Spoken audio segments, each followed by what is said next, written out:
Appreciate it. All right, first of all, good afternoon. Welcome, welcome, welcome. I'm honored to be here. I've done a lot of research on you guys. Your company kicks major butt, and I like it. I'm super excited about being here, probably more than any other corporate entity that I've been to, because I get to dress like this. So, thank y'all. My name is Christopher Hunter. I'm the CEO and president of Impact Communications. And it is a communication company that specializes in exactly what I'm about to help you guys with here today. And I also specialize in working with children, grades pre-K through 12, in developing their public speaking and speech and debate and all that other good stuff. Because as y'all know, if you're not experiencing it yourself, you know someone that is absolutely, positively horrified of what you guys will be doing in October, okay? And my strategy is to eliminate that at the very basis and primary forms of education, because kids are fearless, hurtfully honest, and fun. So that's what I do. Just a small introduction. Today, we're gonna have 3 takeaways. All right, real simple, real easy takeaways. The first of which is the creation of your presentations. Now, y'all are super duper knowledgeable, okay? No question about it. I am simply here today to help you bring about more flair, or what you'll find at the bottom left-hand corner, bringing swag to your speaking. Hashtag swag with speech, okay? So the second thing is that we're going to talk about this Charlie Brown theory thing. And it's a theory that's based on real research, but I just kind of gave it a silly name when I created it because it works, because we all can relate to it. If you've grown up in this country at all, you know something about Charlie Brown. So we're going to talk about the whole package of the Charlie Brown theory. And last but certainly not least, we're going to help you in the second hour bring about the practice of how to give your presentation, okay? The reason why I've structured this the way that I have is because most people that do what I do will stand up here for the whole 2 hours and make you listen to them talk. And that's stupid. That doesn't help you at all. You don't get anything out of it but some dude in a suit and a tie that's all stiff and telling you how to be corporate and structural in your speeches because you guys are tech people. Well, no, that ain't cPanel, okay? You guys have an amazing culture where you get to be yourselves, and we need to help you bring that out. So, in the second hour, please be prepared to speak, because everybody's gonna get a chance to do it, all right? Because if you don't, then what the heck am I here for, right? All right, so let's start it off. I would like for you all to go back in your minds. Some of y'all a couple of decades, maybe more, I don't care. But we're gonna all go back down memory lane. It's the first grade. It's the first day of school, and the teacher tells you, I want you to stand up and tell me your name and your age and what you hope to get out of the school year and what you did for the summer. Well, I don't really care about your age or what you did for the summer. I would like to know your name, what it is that you do for cPanel, and what you're hoping to get out of this workshop. Okay? So, whoever wants to be brave and start, go right on ahead. You go right. Probably one of the loudest in the room, so I'll just go first. Okay. Go for it. My name is Benny. I run the community team here at cPanel. Okay. which means lots of things. And I am hoping to get,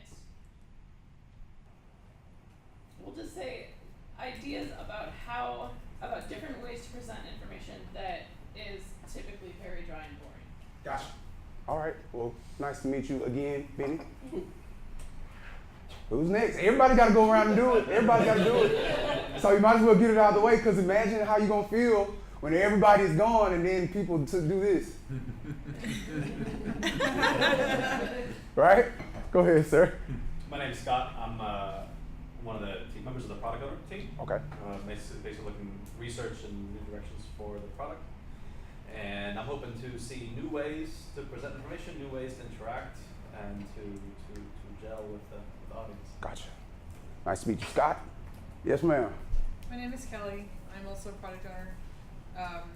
I'm hoping to reduce my use of ums.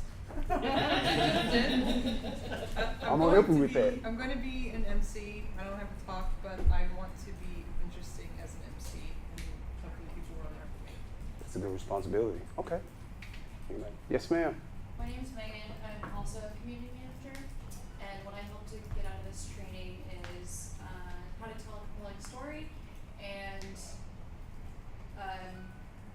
to not always finish my sentences with "and things like that." When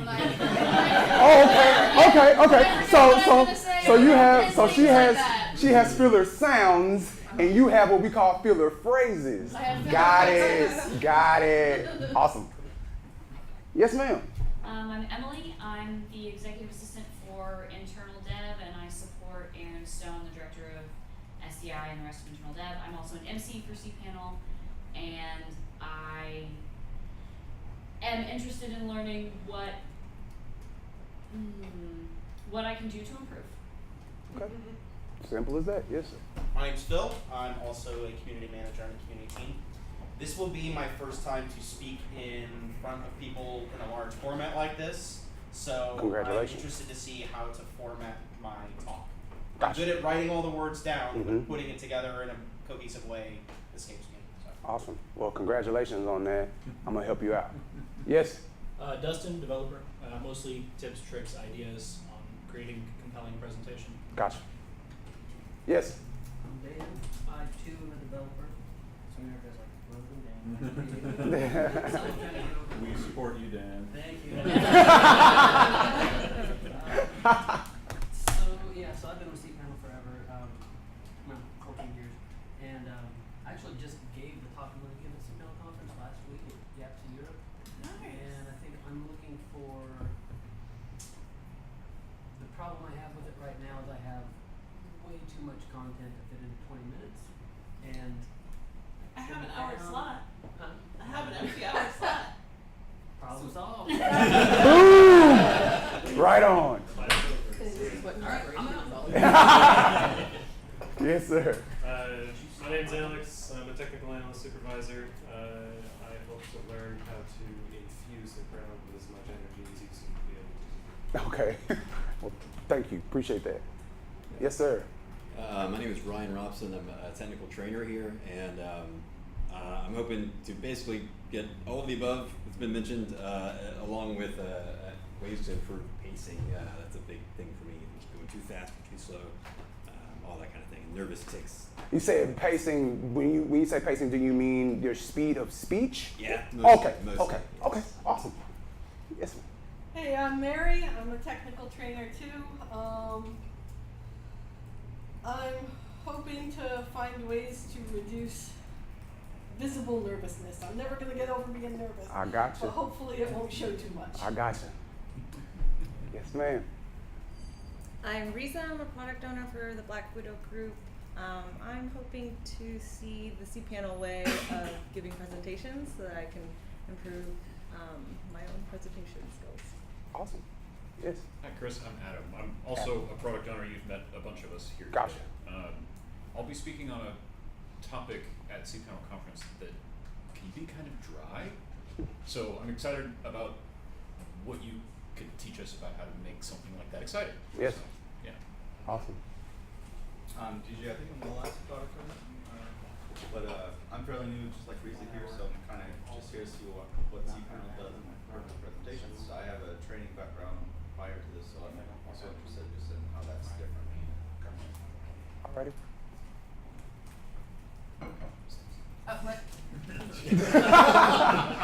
Richard, don't act like we don't see you over there either. I'm Stacy. I'm so good at breaking the software that they put me in charge of breaking the software. Awesome I've sauce. broken his stuff on many occasions. And Wow. Yeah, and you're in demos. pretty much, yeah. That was fun. To be fair, it was that big when you found it. Touche. I'm an MC, so getting the crowd excited about who's speaking. That's what I'm here for. Okay. My name is Richard, and I'm a technical trainer here as well. I won't be speaking at the conference. I won't be moderating the conference. I won't be at the conference, but I'm here to record. And I appreciate you, Richard. I appreciate you. And I'm Erica Baum. I'm the community event manager. I am not speaking at the conference because I don't have that knowledge. However, I'm making sure that the speakers that we do have get the support they need and are comfortable getting on stage and sharing their knowledge with our audience. And that's why you rock. Okay. Give you a formal introduction of myself. My name is Christopher J. Hunter. I am a country boy from Brenham, Texas, the baby of 11 children, and I've been doing competitive speech debate in theater or something dealing with communication since 6th grade. I taught at Rice University from 2004 at the tender age of 16 until this year. And so this is what I do, this is what I love.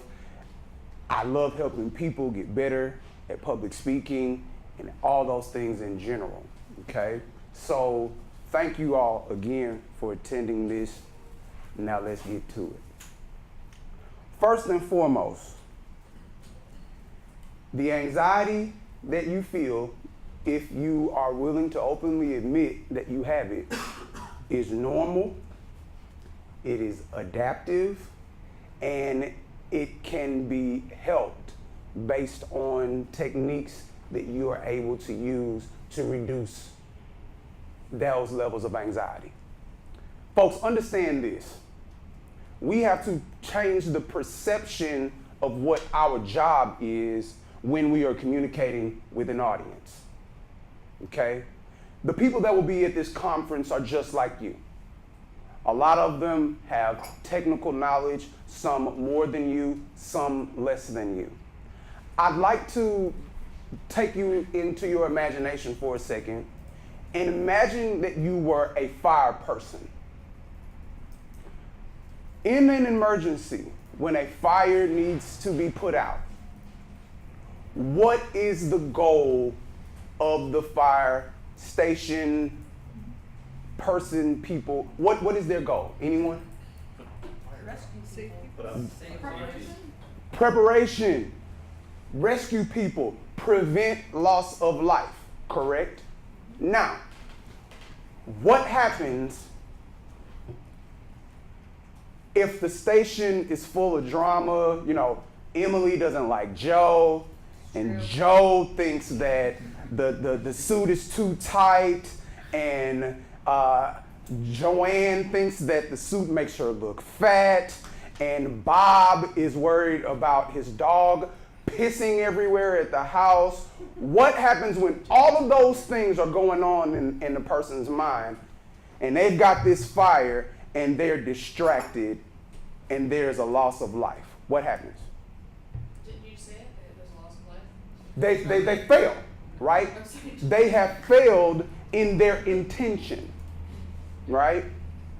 So if we take the focus off of ourselves as speakers and create something, whether it's via how we create our slides or our method and style of speaking, that is helping the audience get out of this burning building, right? Because you picked the topic.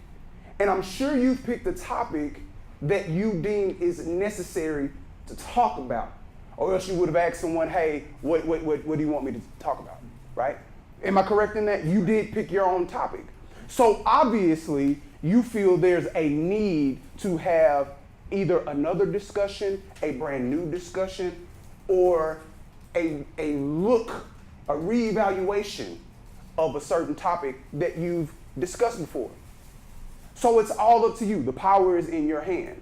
So if you change the perception of giving a speech or a presentation to simply having a conversation with your audience, that firstly reduces your anxiety.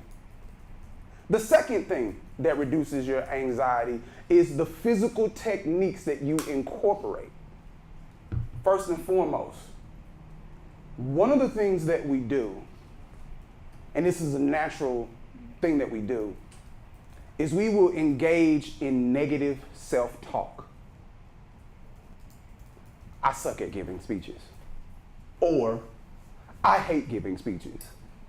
Or, dude, this information is dry and boring. Like, it's just code stuff, right? Like, that negative talk gets into our subconscious and our body responds with, I hate giving this presentation, so I'm just gonna stand behind this podium and y'all are gonna see on the slides that, you know, this is what I'm doing and this is how you get rid of this and blah, blah, blah, blah, blah, blah. And by the time you're 10 minutes into your presentation, not only is the audience bored, but you're bored. And you pick the topic. Okay? So one of the things that we have to do is change the negative self-talk. Secondly, we have to visualize and mimic what we visualize in terms of how we want to speak, how we want to sound. Well, how do you do that? First of all, you record yourself. Yes, you record yourself. Video, audio, all of the above. Because how do you know what you want to improve if you've never actually heard yourself speak or seen yourself speak? You don't pick up on this one motion that you do with your hand all the time. Or things like that. We notice things like that. We notice ums and uhs and how frequently we do them. See, only people who are self-aware know that about themselves. Most people don't even know. Most people don't know that they look all into the sky instead of looking the audience in their eyes. Most people don't know that they gesture with their hands down here or set a nervous tick. Most people aren't even aware of that. So being aware of what it is that you do by listening to yourself and watching yourself helps you visualize what you want to be and then go through the practice of doing it. Because the first and foremost, ladies and gentlemen, I'm going to tell you that by October, you need to have practiced this speech so often that you're dreaming about it exactly. Now, why is that? Because most people will create, y'all are smart at what you do. So you're gonna create the content. Oh yeah, I know this already. Like this is gonna be good. Yeah, oh yeah, I know this already. Okay, cool, boom. You may run through it once or twice. And then you get to October, you get to this conference, and then all of a sudden, all eyes are on you. And you're like, the butterflies. I feel like I'm gonna puke, or my heart rate is increased. Oh my goodness, right? The repetition of practice will help with that, okay? Last but not least, in terms of reduction of anxiety,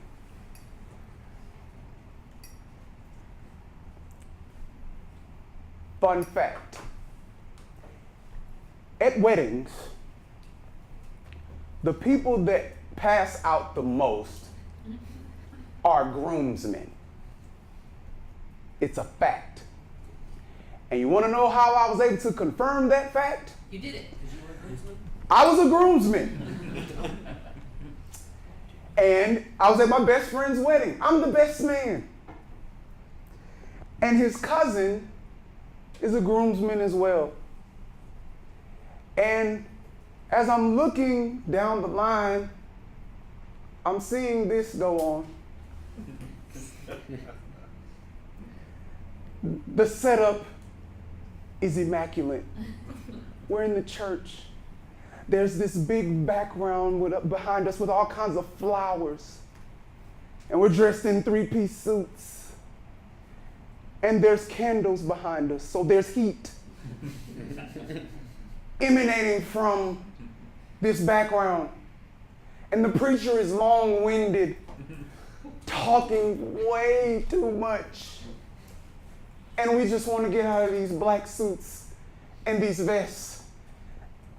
And the cousin is swaying. And all of a sudden, he locks his knees and bloop, bloop, bloop. Before Mike could even give his vows. Got to be more careful. I'm saying that a lot of the nervousness that we have manifests physiologically. The butterflies in the stomach, the sweat in our palms, we begin to look flush. The heart rate begins to elevate, and the blood pressure begins to drop. One thing, deep breathing helps with all of that. Breathing in so deeply that you can feel it at the pit of your stomach, and then letting it go slowly lowers your heart rate, decreases the amount of sweat in both your hands and on your head, and it allows your body to reduce its production of cortisol, which is the stress hormone that you create. You manifest that by being nervous. Okay? So those are the tips and tricks for reduction of anxiety. Okay? Now, next, the most important thing that you will do before creating your presentation is an analysis of your audience. Why is that important? You know exactly who you're talking to. Why else? Why else is it important? So you can speak their language? Because you can speak their language. What else? Knowing them instills comfort. It instills comfort. Yeah, it's the same thing. If I've talked to them before, then it's a lot easier. Awesome. You want to know why I'm so comfortable here? Erica is my witness. I did research on y'all. I watched that video on you guys' website about a good 12 times. No, that's no BS. I know that y'all don't have a strict dress code because of that video. I know that one of your employees' favorite parts about cPanel is the free lunch. He loves that, by the way. Okay, right? So, and because y'all don't have a strict dress code, I can wear burgundy joggers and a t-shirt and do my, thank you. Let me just say that. I heard you're welcome. Thank you. Appreciate it, right? I know that y'all are amazing at what you do because I've watched the presentations that were done on coding. What was the name of the team that you said? Black Widow. Black Widow. Like, I watched the video from that team and a couple of others, right? So I have your PowerPoint templates already. I know I've learned about y'all's culture, which makes me comfortable, and I'm able to speak to you the way that I am. Y'all are comfortable. Everybody gets the W. #winning. Yes, sir. Well, I feel like what we're training for here, or what we're talking about here, is a different situation when we're not talking to a specific group of people. We're talking to kind of a general group of people. Mhm. We can't exactly go and research everyone in our audience or all the companies that those people come from.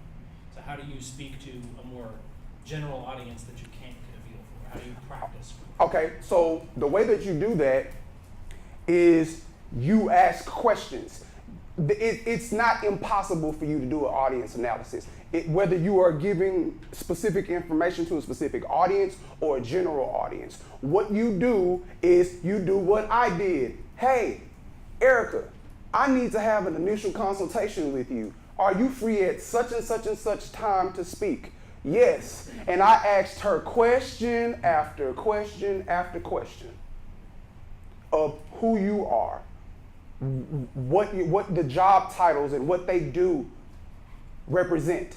All of those things. You break down race, ethnicity, gender identification, the socioeconomic status of the audience, prior knowledge to the subject, if they have any preconceived notions about the topic. And I'll tell you that we collect with our registration form.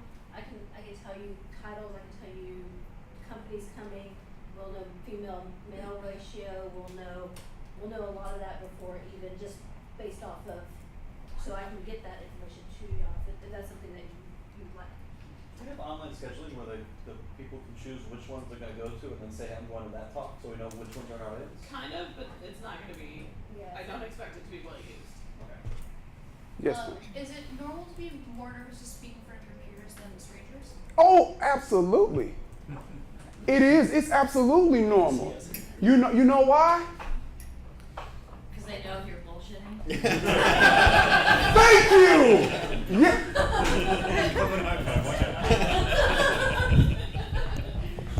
Thank you. Thank you. Okay? Audience analysis is important for 3 reasons, folks. Number 1, it helps you reduce your level of anxiety. Because if you know who it is that you're talking to, and I have on this slide preconceived notions about the topic of discussion / speaker. If they have a problem with you, you want to know that. Because the audience has the potential to be hostile. Whether Every woman in the room knows exactly what you're talking about, especially in the tech industry. Why? Because there's misogyny, sexism, they think that you're not smart enough, all of those things. They'll judge you as a woman by your hair, your makeup, if you have any on, how you're dressed, etc. A dude will walk in the room looking like a damn slouch and will walk out of the room with everybody thinking he's a genius because he's showing that he's competent just a little bit. So audience analysis is crucial for that reason. Secondly, it allows you to craft your message for what they need to hear specifically. Now there is a burden, an extra burden that you all have because you had the opportunity to choose your own topic. So then an audience analysis becomes even more crucial. Right? Because you need to find out, well, what do they know about my topic already? What can I do that brings about new information or gives them a different perspective on the same information that they've already been given? So essentially, it puts the ball in your court all the way because you get the opportunity to control the energy and the direction of the discussion that you're having. Okay? Now, a lot of folks tend to think, and I don't know why, that there can possibly be any hostility in the workplace or at a conference of this magnitude. That's BS.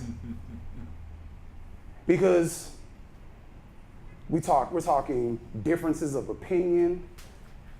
We're talking mergers and acquisitions, major layoffs, changes in administration, etc. You need to be able to remedy that through the prior knowledge that you gain from the audience. Now, let's get visual.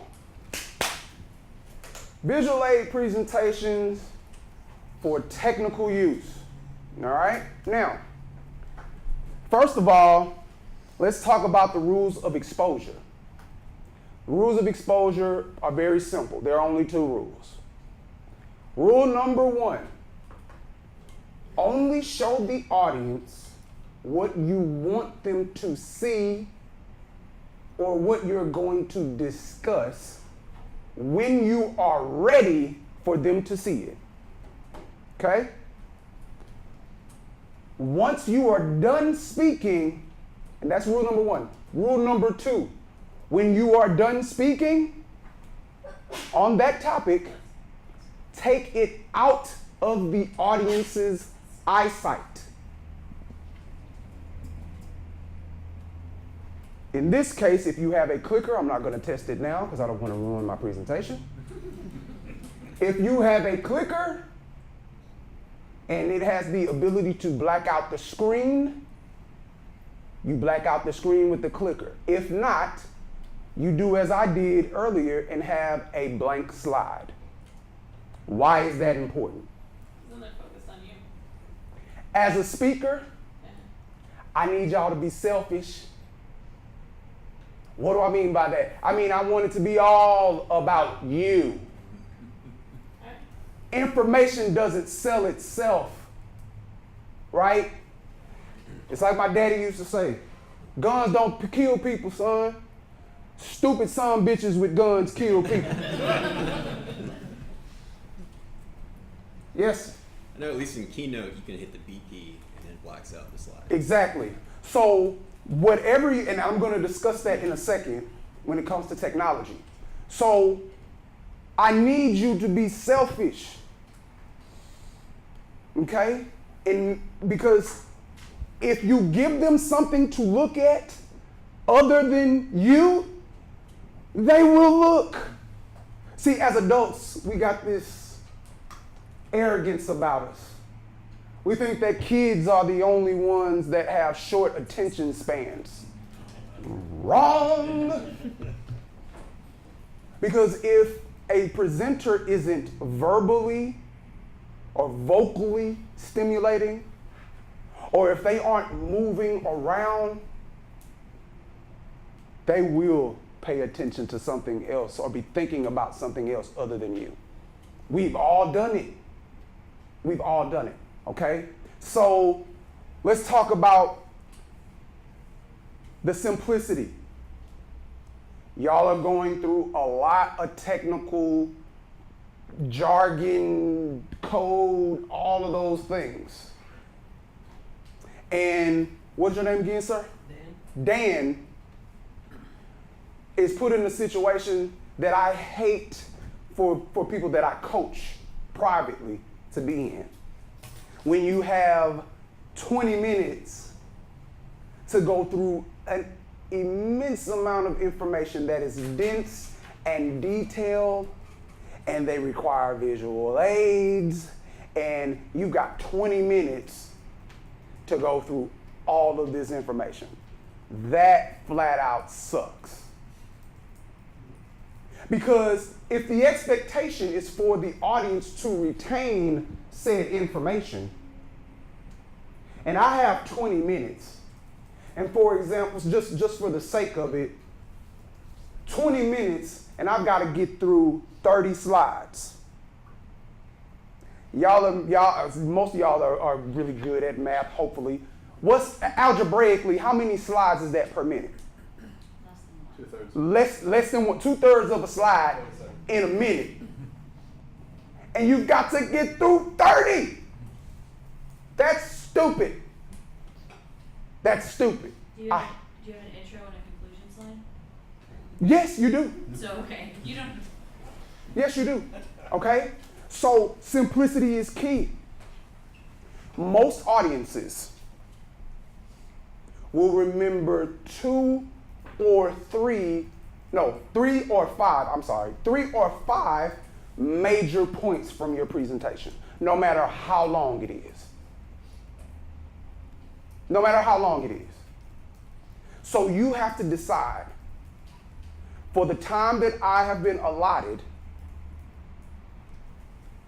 what information is going to be crucial to getting across the message that I need to get across. Period, point blank. Okay? And the simplicity of the slides are key. Color. In normal, stuffy corporate environments, I would take you through this whole gambit of colors to use and colors not to use and all that crap. But this is cPanel, baby. You have no idea. And y'all are already breaking the rules because it's based on y'all culture. And y'all are bringing swag to the tech industry. So we're not going to even worry about color at all. Because I've gotten your example slides and they are amazing. Okay? Number. I just talked about this a second ago. One visual aid and or slide per minute of spoken word. If you've got 20 minutes, you should not have any more than 20 slides. That's the rule. Okay? Size. It ain't an aid to vision if they can't see it. Okay? Professionalism. That goes without being said. Like, if you are not a grammatian or an expert speller, please have somebody double check. Okay? She's so that's okay, so that's the point person. Former English teacher. Yes. I can help. Okay? Technology.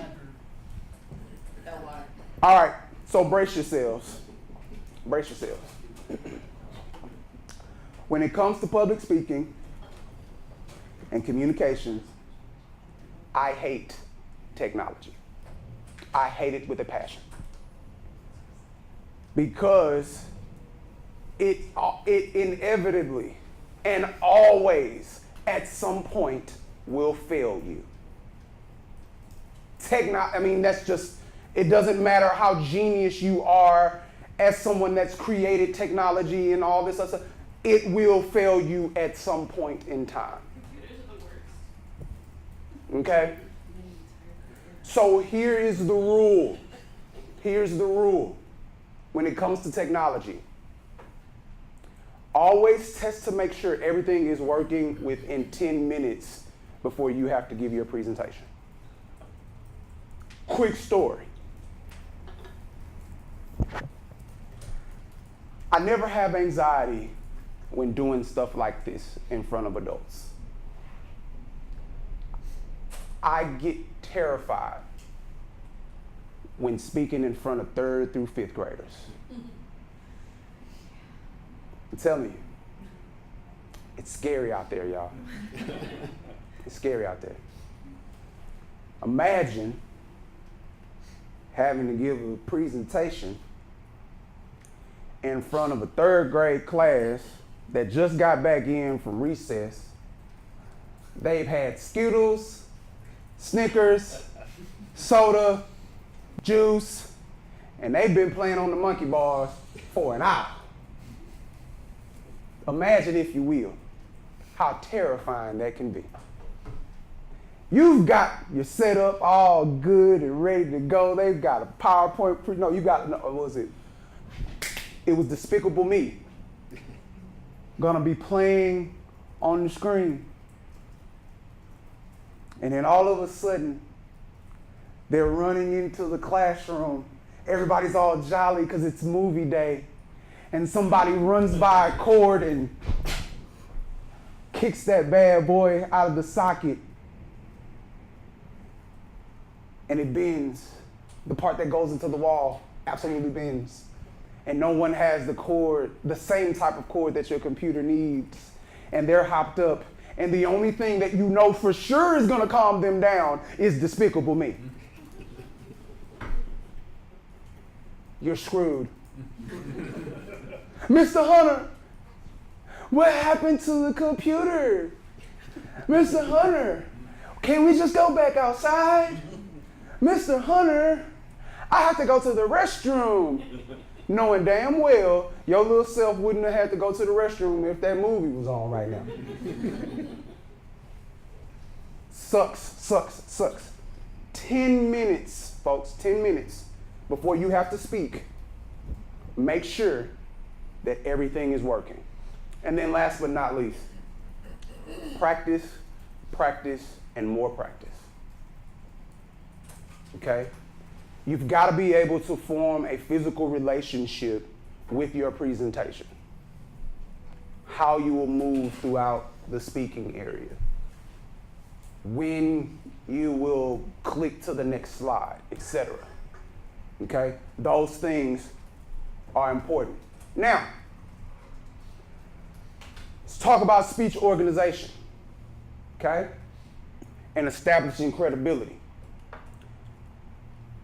Because you guys give technical presentations filled with a lot of technical lingo and information and instructions, etc., internal organization is key.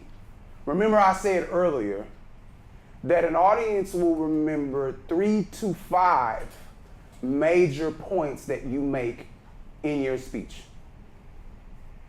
No matter how long it is, and no matter what the topic of discussion is, okay? So, remember the acronym ITSC, or as we would spell it out at Rice University, it's cool. It's cool to organize, okay? Your introduction, all right? Introductions are the most overlooked and badly done parts of giving speeches ever. Okay? Because here's typically how people introduce themselves. Hi, my name is Chris. I'm gonna be talking to you guys about something technology, and yeah. So let's get started. What the hell is that? When you introduce a topic of discussion or introduce yourself, you want to create a visual image in the mind of the audience. Or you want to give them a roadmap of what you'll be discussing. If you notice my second slide told you the takeaways for today. You always lead with that so that the audience has the opportunity to understand what they're supposed to be getting out of you in that 20, 30 minutes of time that you'll be giving them. Transition statement. At the end of the introduction, okay? At the end of the introduction, you need to tell the audience very specifically the 2, 3, or more areas that you'll be discussing. Transition statements and signpost statements. Signpost statements are like signs on a freeway. They let you know where you are on 610, where you are on 290, or the newly congested 288. Okay? The signpost keeps everybody organized. It keeps you organized. And then last but not least, the conclusion. Go back over what it is that you discussed. Tell them what you wanted them to get out of it, and then end it. Thank you. Appreciate it. Have a nice day. Good luck. Power to the people. Whatever. Okay? So that's how that's gonna work. That's gonna work. Proper time allocation is crucial. Because in most situations, if they tell you, hey, you've got an hour, you've got an hour. There's no more than an hour, you can't go less. Like, you've got to be very specific with your time, which begs the question, how do I go about deciding what information is most crucial to fit within the time that I've been given? Because I can't give them all of what I want to say. Got to be very specific, okay? Now, we're going to talk about my favorite. Vocal variety and movement. The Charlie Brown theory. Everybody's watched Charlie Brown before, right? What happens when Charlie Brown is in school? How does the teacher sound? Wah, wah, wah, wah, wah, wah, wah, wah, wah, wah. Guess what? We do that in real life. You will get Charlie Browned at some point if, and that's the phrase, being Charlie Browned, so that the object of this slide is to keep you from being Charlie Browned by your audience, okay? We do that through our vocal performance. So, let's discuss. We've got volume and inflection. Volume is quite simple, and the way that you determine your volume is based on what you have available to you when you're giving your presentation. Okay? For example, y'all will be speaking to a large audience. So I'd imagine, and of course you would get this information during your audience analysis, I'd imagine that there'll be a large conference room. You'll have access to one of two, or maybe both, types of microphones. Either a handheld one or one that fits on the lapel. The acoustics in a large room, a lot different from this one. Now see, I'm naturally loud and country. So a room like this, I don't have to bring my volume to 10. I can be here at a 3 and Richard can still hear me on the microphone. The persons in the back can still hear me and everything's all good. Okay? So you determine the volume that you use based on what type of microphone you have available to you or the acoustics of the room. Okay? Yes, ma'am. I will say that in each room there will be a handheld and there will be lapel mic, so whichever one you want. So to you use, choose. You get to choose. I would advise that you do a lapel. Because then you don't have to think about it. Yes, ma'am. Please get there early enough to put the lapel on. Thank you. 10 That's where the minutes MCs. I second and third that motion. Okay? All right. Inflection. Inflection, simply defined, is the emphasis that we put on certain words and phrases, or what I like to call putting some stank on it. Putting some oomph into how you speak. Because here's what people often do. Yeah, man, I mean, it's really cool. This new technology is it's really nice, and you know, this is a really bad problem that we have, and it's just, you know what it's like? Y'all remember the Clear Eyes guy? It's time. Clear eyes, solution for red eyes. And then he'd take the bottle and he'd put it on the eyeball and it'll clear and he'll go, wow. And that works for Ben Stein, though. That works for Ben Stein. Because he's selling eye drops. Okay? Y'all are doing technical presentations. Oh, hell no. You can't do that. So, inflection. Bringing about some, and here's what I'm saying. You don't have to mimic Christopher. It's about taking your own personality type and do what my mother used to call, God bless her soul, putting 20 on 10. Because in a sense, speaking, ladies and gentlemen, is theatrical in a way. There's a bit of a switch that you turn on to get there vocally, okay? So, volume and inflection. Rate and pause. Rate should always be varied. It's the speed with which you speak.